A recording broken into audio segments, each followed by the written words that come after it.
जैसा हम जानते हैं कि अब ये गर्मी का मौसम आ गया है और हर साल के कंपैरेटिवली इस बार गर्मी और ज़्यादा है।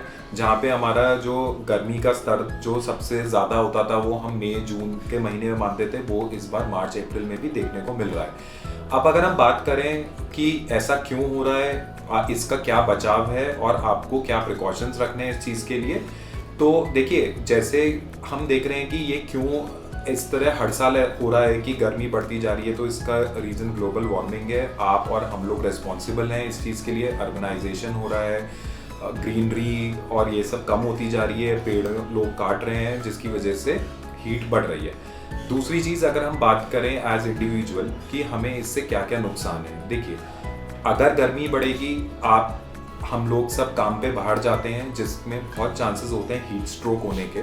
हीट स्ट्रोक की बात करें तो अगर 3 स्टेजेस में हीट क्रैम्प्स, हीट एग्जॉशन और हीट स्ट्रोक होता है, जिसमें कि बॉडी का तापमान बहुत ज़्यादा बढ़ जाता है जिसकी वजह से डिहाइड्रेशन, वॉमिटिंग होना, लूज मोशन होना, एट टाइम्स कभी कभी अनकॉन्शियसनेस होना, दिमागी बुखार भी इससे हो सकता है और साथ में ये आपके बाकी बॉडी ऑर्गन्स पे भी इम्पैक्ट डालता है।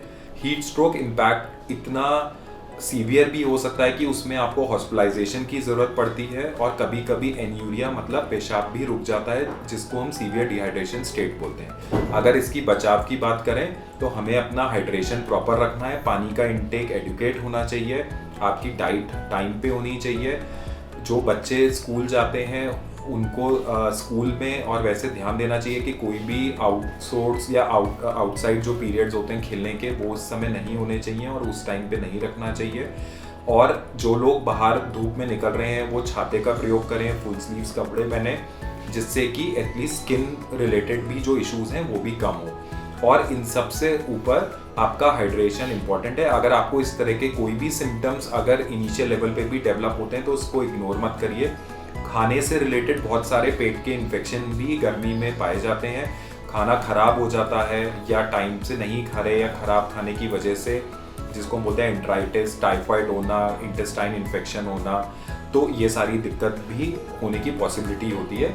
तो अपना और अपने घर वालों का आपको ध्यान रखना है इस चीज़ के लिए। गर्मी से बचें जितना हो सके और पानी का इंटेक प्रॉपर रख के और स्वच्छ और स्वस्थ खाना खाएं। धन्यवाद।